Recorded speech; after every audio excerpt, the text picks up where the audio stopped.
दूर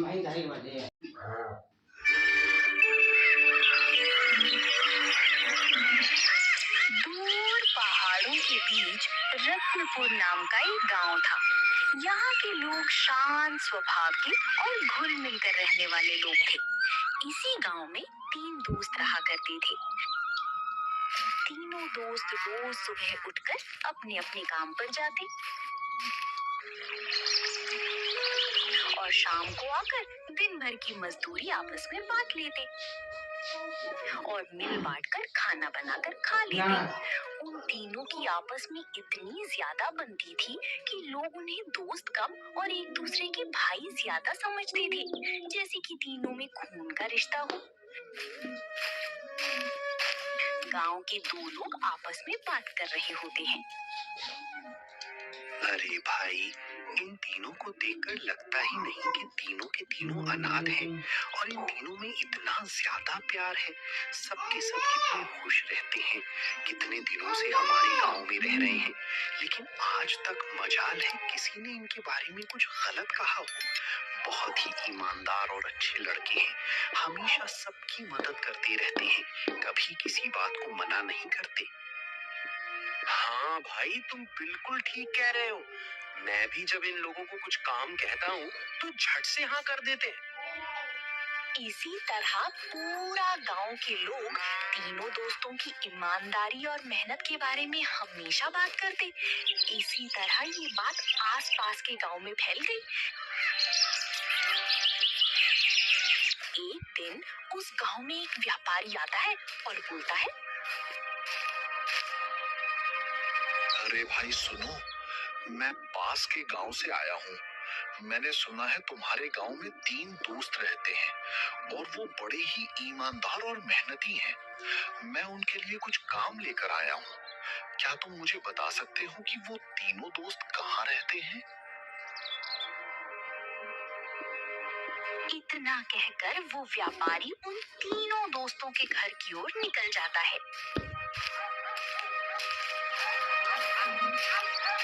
और थोड़ी देर बाद उन तीनों के घर पहुंच जाता है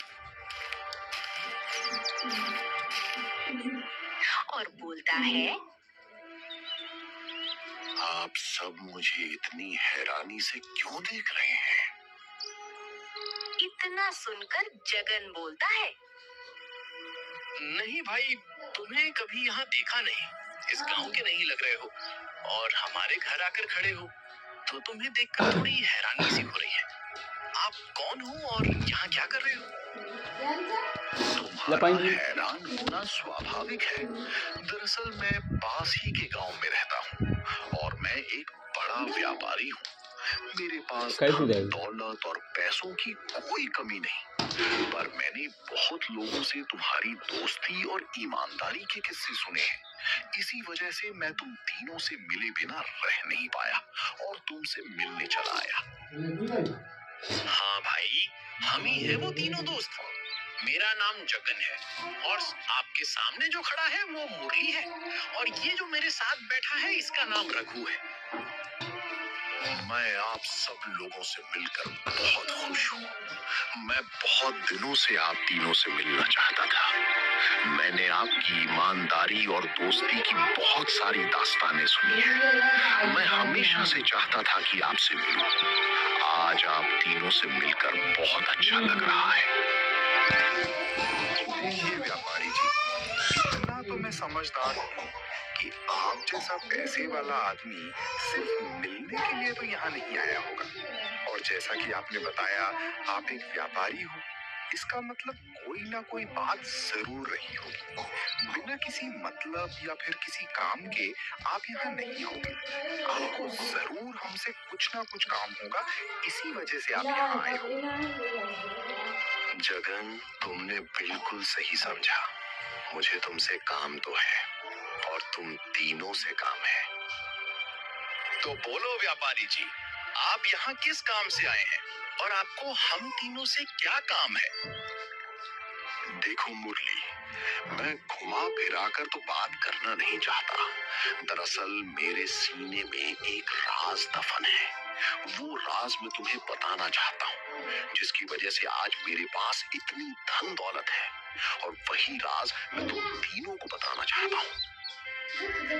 राज नाम सुनकर ही जगन की आंखें चौड़ी हो जाती है और वो बोल पड़ता है, अरे व्यापारी जी, खुलकर बताइए ना, आप किस राज की बात कर रहे हैं? और आप वो राज हमें क्यों बताना चाहते हैं, जिससे आप इतने पैसे वाले और धनवान बने हो? दरअसल मैं हमेशा से ऐसा कोई इंसान ढूंढ रहा था जो ईमानदार और बड़े दिल वाला हो और सबकी मदद करने वाला हो। और जब से मैंने तुम तीनों के बारे में सुना है, तभी से मैं चाहता था कि मैं वो राज तुम्हें बताऊं, जिससे कि तुम्हारी गरीबी पूरी तरह से मिट जाएगी और तुम भी बहुत धनवान हो जाओगे। फिर व्यापारी की ऐसी बातें सुनकर तीनों के तीनों बहुत खुश हो जाते हैं और जगन बोलता है, व्यापारी जी, अब देर मत कीजिए, जल्दी से हमें वो राज बता दीजिए। ठीक है, ठीक है, तो सुनो। एक समय की बात है, मेरे पिताजी एक वैद्य हुआ करते थे और किसी वजह से उन्हें बहुत ही गंभीर बीमारी हो गई। उनकी बीमारी का इलाज उन्होंने मुझे बताया था कि दूर जंगलों के बीच एक झरने के पीछे एक पहाड़ी पर एक अलग किस्म की वनस्पति है, जिसकी जड़ी मुझे लानी थी। और मैं वो जड़ी लेने गया भी था, लेकिन मुझे वो जड़ी लाने में ज्यादा वक्त लग गया। और जब मैं वो जड़ी लेकर घर लौटा, तो मैंने देखा कि मेरे पिताजी गुजर चुके थे। ये सब सुन जगन बोलता है, व्यापारी जी, आपने तो कहा था कि आप कोई राज की बात बताने वाले हैं, पर आपने तो हमें एक कहानी सुना दी।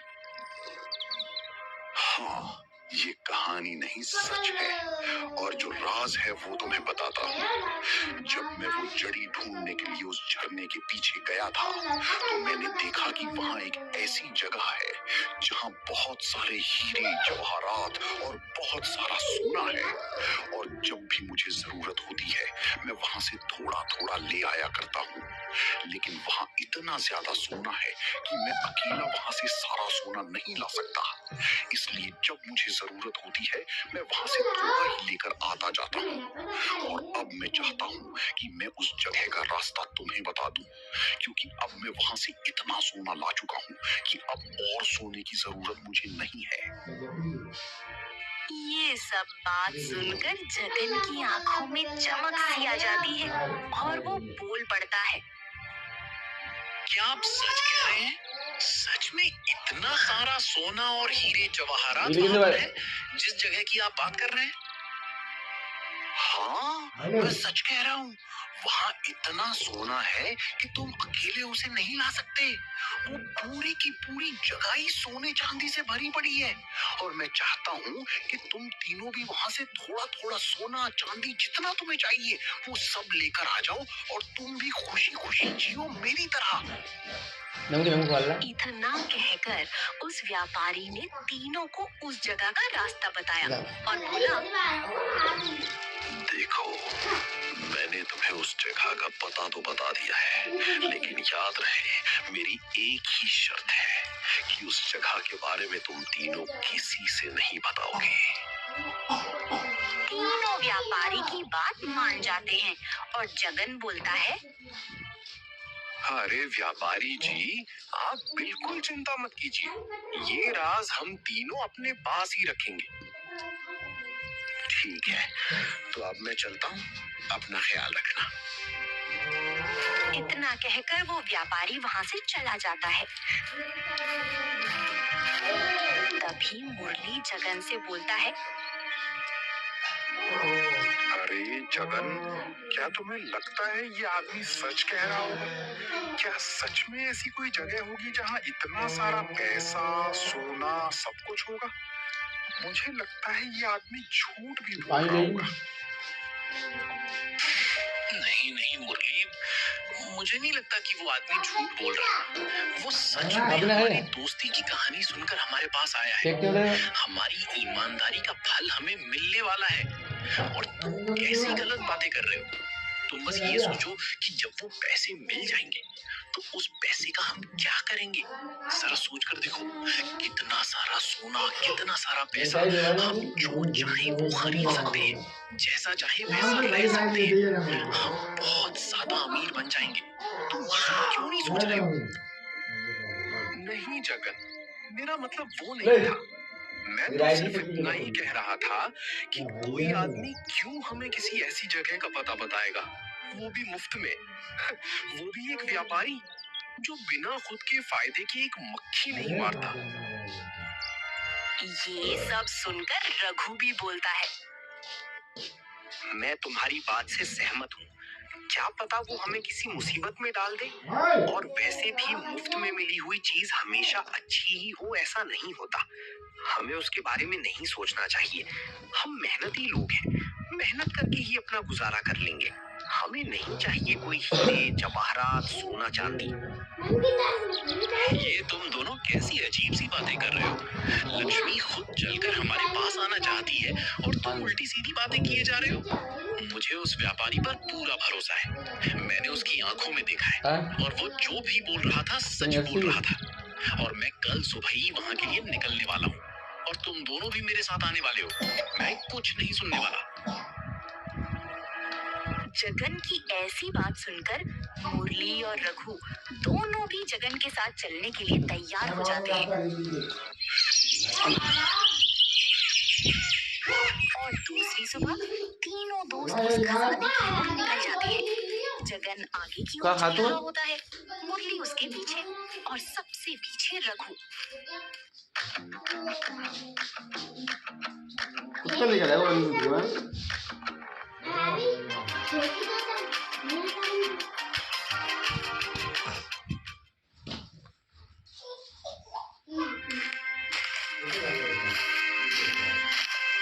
तीनों साथ मिलकर खजाने की ओर बढ़ रहे होते हैं।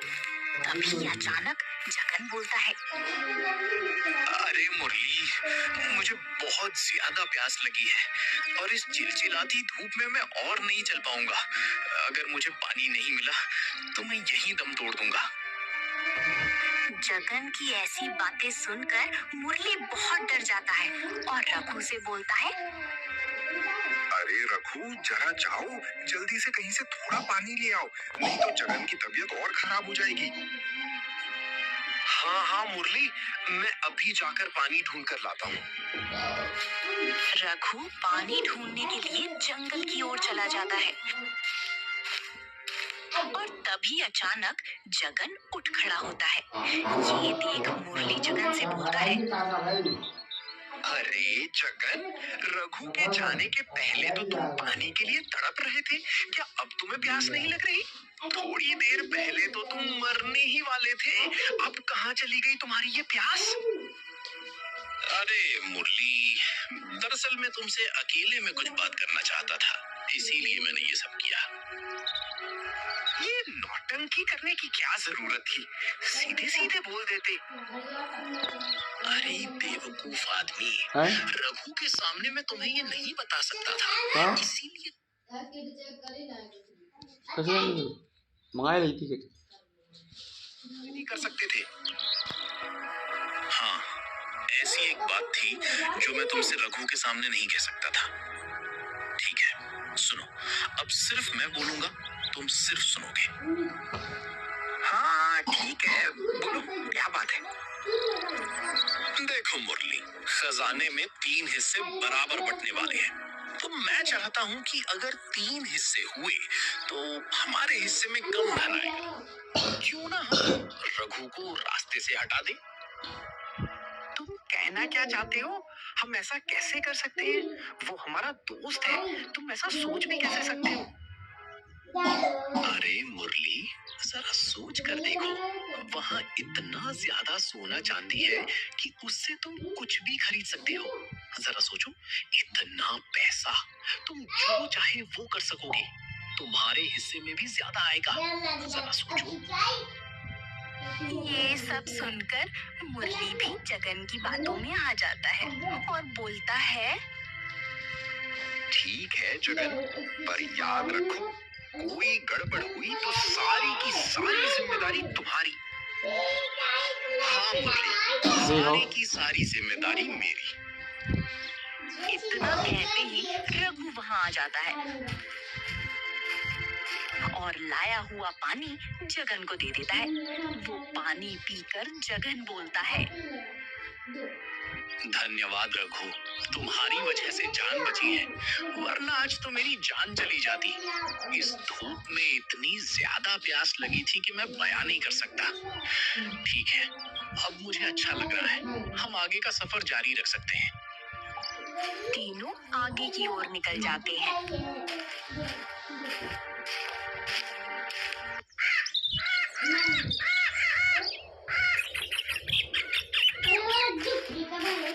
चलते चलते जगन के दिमाग में बस यही चल रहा होता है कि कब उसे मौका मिले और वो रघु की रास्ते से हटा दे।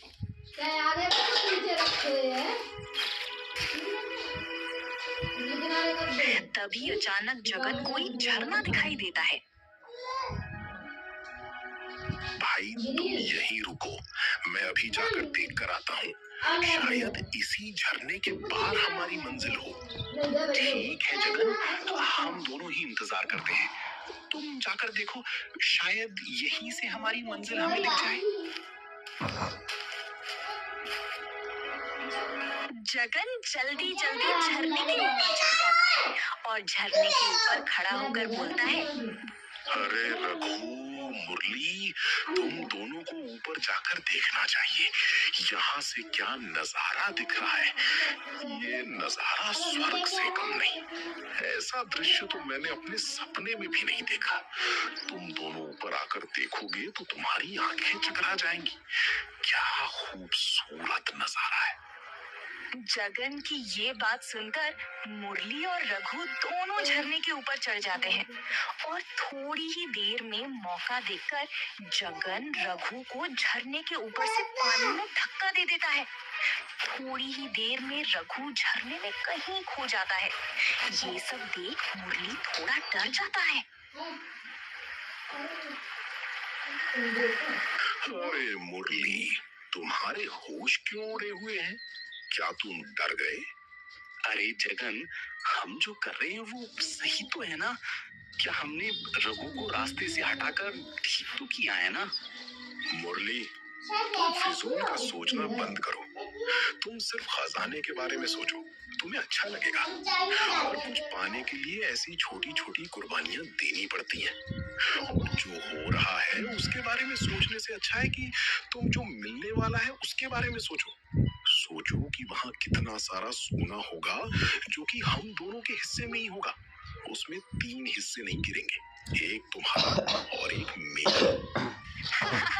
जगन की ये सारी बातें सुनकर मुरली को थोड़ा अच्छा लगने लग जाता है और वो भी उसी की तरह सोचने लग जाता है। अरे भाई माशाल्लाह, ये तुम्हारे फोन में वॉलपेपर कितना प्यारा लग रहा है। हाँ भाई, जब भी फोन देखता हूँ दिल। और दोनों वहाँ से आगे की ओर निकल जाते हैं। यहाँ रघु पानी में गिरने की वजह से बेहोश हो जाता है और पानी में डूब जाता है और बहते बहते एक किनारे पर पहुँच जाता है जहाँ एक मछली पकड़ने वाला मछली पकड़ रहा होता है। भगवान, सुबह से मछली पकड़ने की कोशिश कर रहा हूँ, आज एक भी मछली हाथ नहीं लगी। क्या आज भी मुझे खाली हाथ ही जाना पड़ेगा? तभी अचानक उस मछुआरे के जाल में कुछ फंसता है। वो जल्दी जल्दी जाल खींचता है और देखता है कि रघु बेहोशी की हालत में उसके जाल में फंसा हुआ है। हे भगवान, ये तो एक आदमी है और ये बेहोश है। शायद डूब गया होगा। मुझे इसे जल्दी बाहर निकालना होगा, वरना इसकी जान चली जाएगी। वो मछुआरा रघु को पानी से बाहर निकालता है और उसे जल्द से जल्द वैद्य के पास ले जाता है और उसकी मरहम पट्टी करवाता है। थोड़ी देर में रघु को होश आ जाता है। अरे बेटा, तुम कौन हो और तुम वहाँ पानी में क्या कर रहे थे? तुम्हें मैंने पानी से बाहर निकाला, तुम बेहोशी की हालत में थे। क्या तुम्हें कुछ याद है कि तुम पानी में कैसे डूबे? नहीं, मुझे कुछ याद नहीं। पता नहीं मैं पानी में कैसे गिर गया। रघु जानबूझकर उस मछुआरे को कुछ नहीं बताता और उसे बोलता है, आपका बहुत बहुत शुक्रिया। आप ही की वजह से अभी मैं जिंदा हूँ। मुझे नहीं पता कि मैं आपका शुक्रिया अदा कैसे करूँ। बेटा, इसमें शुक्रिया की कोई बात नहीं। तुम मेरे बेटे जैसे हो और तुम्हारी मदद करना मेरे नसीब में था। ऊपर वाला चाहता था कि मैं तुम्हारी मदद करूं, इसलिए उन्होंने सही वक्त पर मुझे वहां भेजा और मैं वहां तुम्हें बचा पाया। फिर से आपका बहुत बहुत शुक्रिया। मुझे याद आ गया, मैं अब चलता हूँ। मैं दरअसल किसी जरूरी काम से कहीं जा रहा था और जाते जाते मेरा पैर फिसल गया और मैं नदी में गिर गया। इतना सब कहकर मछुआरे का धन्यवाद करके रघु, जगन और मुरली की तलाश में आगे की ओर बढ़ जाता है। दूसरी ओर जगन और मुरली तेजी से खजाने की ओर बढ़ रहे होते हैं। दोनों साथ मिलकर बहुत आगे निकल चुके होते हैं। तभी अचानक जगन की मन में और लालच आता है और वो मन ही मन सोचता है, क्यों ना मैं मुरली को भी रास्ते से हटा दूं। अगर मैंने ऐसा कर दिया तो पूरा का पूरा खजाना मेरा होगा और उसमें कोई हिस्सा नहीं पड़ेगा। सारी दौलत मेरी होगी। मुझे कुछ ना कुछ करके मुरली को भी रास्ते से हटाना होगा। यही सब सोचते हुए जगन आगे चल रहा होता है। तभी पीछे से मुरली की आवाज आती है, अरे जगन, हम कई घंटे से चल रहे हैं। मुझे बहुत थकान सी महसूस हो रही है।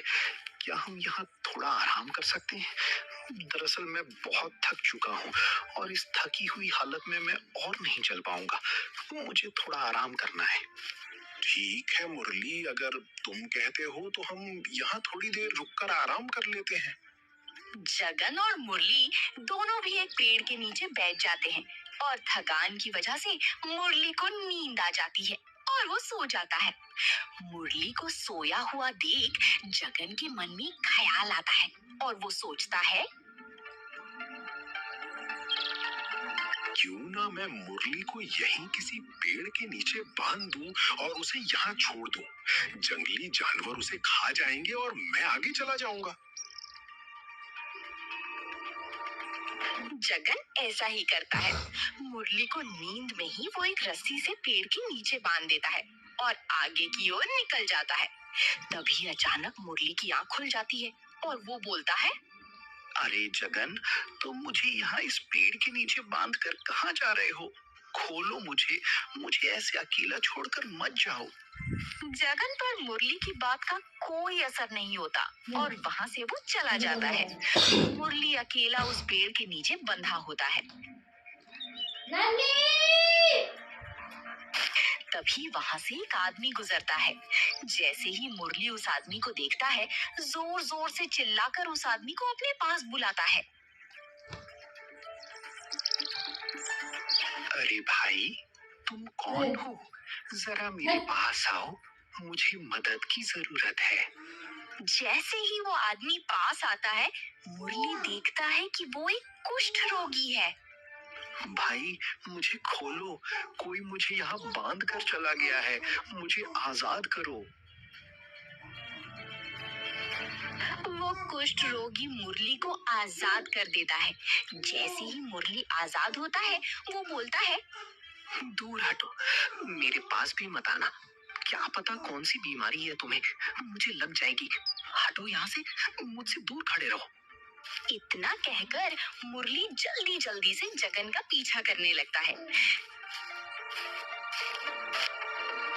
थोड़ी दूर चलने के बाद मुरली को एक बूढ़ा दिखाई देता है।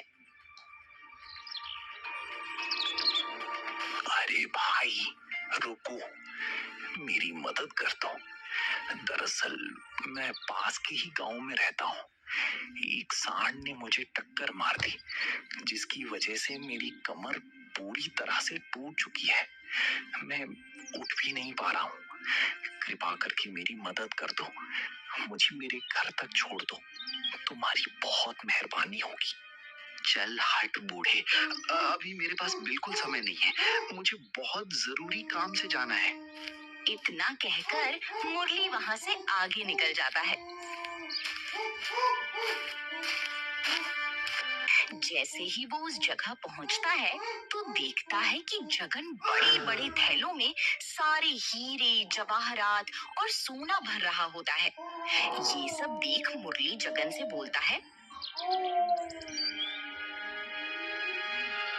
जगन के बच्चे, तूने मेरे साथ ऐसा किया, मैं तुझे छोड़ूंगा नहीं, लालची कहीं के। तुमने रघु की तरह मुझे भी जान से मारना चाहा। तुम्हें क्या लगा तुम मुझे वहां बांधकर बच जाओगे? मैं तुम्हारी जान ले लूंगा। इतना कहकर दोनों आपस में लड़ने लगते हैं। जगन और मुरली दोनों में बहुत झगड़ा होने लगता है। दोनों एक दूसरे की जान लेने पर तुल जाते हैं। तभी अचानक वहाँ कुछ लोग आते हैं और उन दोनों को पकड़कर वहाँ से ले जाते हैं। तभी थोड़ी देर बाद उन दोनों का पीछा करते हुए रघु भी रास्ते में पहुंच जाता है तो उसे वो कुष्ठ रोगी दिखता है। अरे बाबा, आप इस जंगल में क्या कर रहे हो? आपके यहाँ नहीं होना चाहिए। क्या मैं आपकी कोई मदद कर सकता हूँ? बेटा, मुझे बहुत ज्यादा प्यास लगी है, अगर तुम मुझे थोड़ा पानी पिला दो तो तुम्हारा बहुत भला होगा। क्यों नहीं बाबा, जरूर, मैं आपके लिए पानी लेकर आता हूँ। थोड़ी देर बाद रघु पानी ले आता है और अपने हाथों से उन बाबा को पानी पिलाता है। ये सब देख बाबा बोलते हैं, जाओ बेटा, तुम्हारा बहुत बहुत शुक्रिया। तुम जो भी काम करने जा रहे हो उसमें तुम्हें सफलता मिले। रघु आगे की ओर निकल जाता है। थोड़ी दूर चलने के बाद उसे वो दूसरा आदमी मिलता है जिसे सांड ने टक्कर मारी होती है। बेटा, मेरी मदद कर दो, मैं पास के एक गांव में रहता हूँ। मैं अपनी गाय को ढूंढने जंगल आया था, पर एक जंगली सांड ने मेरी कमर तोड़ दी और मैं यहाँ गिर गया हूँ। मैं उठ भी नहीं पा रहा हूँ। तुम कृपा करके मुझे मेरे घर पर छोड़ दो। क्यों नहीं बाबा, चलिए मैं आपको आपके घर छोड़ देता हूँ।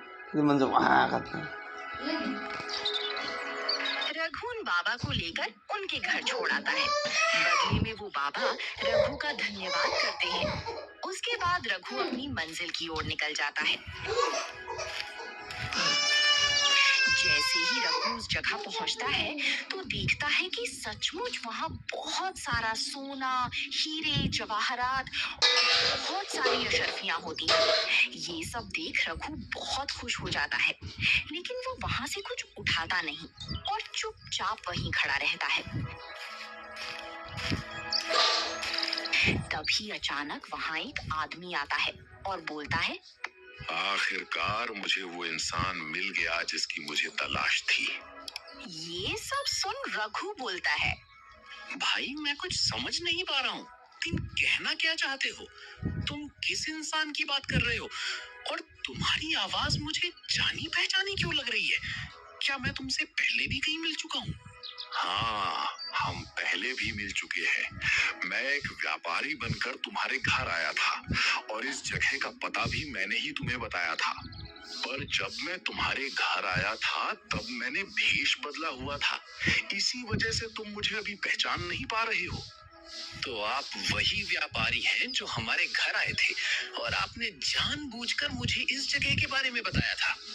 हाँ, मैं वही व्यापारी हूँ, पर मैं सच में एक व्यापारी नहीं हूँ। मैं इस राज्य का राजा हूँ और ये सब जो सोना चांदी तुम देख रही हो, ये मैंने ही यहाँ रखवाया है। ये आप क्या कह रहे हैं? रखवाया है? इसका क्या मतलब? ये जगह आपने बनाई है? हाँ, ये जगह मैंने बनाई है। पर क्यों? आपने ऐसी जगह क्यों बनाई और किस लिए? दरअसल मुझे एक गंभीर बीमारी है और उसके चलते मेरी जान कभी भी जा सकती है। तो मुझे ऐसा कोई चाहिए था जो मेरी जगह ले सके, जो बहुत ही ईमानदार हो, दूसरे की मदद करता हो। ऐसा ही आदमी मुझे अपनी जगह पर चाहिए जिसे मैं अपना उत्तराधिकारी बना सकूं। जिस तरह तुमने उस कुष्ठ रोगी की मदद की, वह भी मेरा ही आदमी था जो एक कुष्ठ रोगी बना हुआ था। और उसके बाद जो आदमी रास्ते में तुम्हें मिला जिसे एक सांड ने टक्कर मारी थी वह भी मेरा ही आदमी था। दरअसल उन दोनों को मैंने ही वहां रखा था ये जांचने के लिए कि तुम कितने दयावान हो। तुम्हारे दोनों दोस्तों ने तो उन दोनों को डांट फटकार कर वहां से भगा दिया था, उन दोनों पर ध्यान भी नहीं दिया। मेरे दोनों दोस्त, क्या वो आपके पास है? हाँ, वह दोनों मेरे पास हैं। यहीं आकर आपस में लड़ रहे थे तो उन दोनों को मैंने बंदी बना लिया। नहीं नहीं राजा जी, आप उन्हें छोड़ दीजिए। ये सुन राजा बोलता है, मुझे पता था कि तुम यही कहोगे, पर उन्होंने तुम्हारी जान लेने की कोशिश की, उसका क्या? फिर भी राजा जी, भले ही उन्होंने मेरी जान लेने की कोशिश की हो, पर मैं उन्हें कोई सजा नहीं देना चाहता। आप उन्हें छोड़ दीजिए। मैं तुम्हारी करुणा, भाव और दया देखकर बहुत खुश हूँ। आज से मैं तुम्हें अपना सारा राजपाट सौंप रहा हूँ। आज से तुम मेरी जगह पर राज करोगे। इतना कहकर वो राजा एक सन्यासी के रूप में राज्य छोड़कर वहां से चला जाता है और अपना सारा राज्य रघु को सौंप देता है। रघु दोनों दोस्तों को रिहा कर देता है। जगन और मुरली दोनों बहुत पछताते हैं और बोलते हैं, रघु, हम लालच में अंधे हो गए थे। भाई, हमें माफ कर देना। लालच ने हमें पूरी तरह से अंधा कर दिया था। हमें समझ में ही नहीं आया कि हम क्या कर रहे थे। हाँ रघु, हमसे बहुत बड़ी गलती हो गई, हमें माफ कर दो। कोई बात नहीं जगन, मुरली, तुम दोनों फिक्र मत करो। मेरे दिल में तुम्हारे लिए कोई बुरा भाव नहीं है। तुमने जो किया लालच में आकर किया। मैं चाहता हूँ कि तुम इस लालच को अब छोड़ दो और मेहनत से काम करो। मैं तुम दोनों को माफ करता हूँ। उसके बाद दोनों वहां से चले जाते हैं और रघु वहां का राजा बन जाता है। लालच इंसान को अंधा बना देता है। जगन और मुरली लालच के कारण अपने दोस्त के साथ विश्वासघात करने लगे और अंत में उन्हें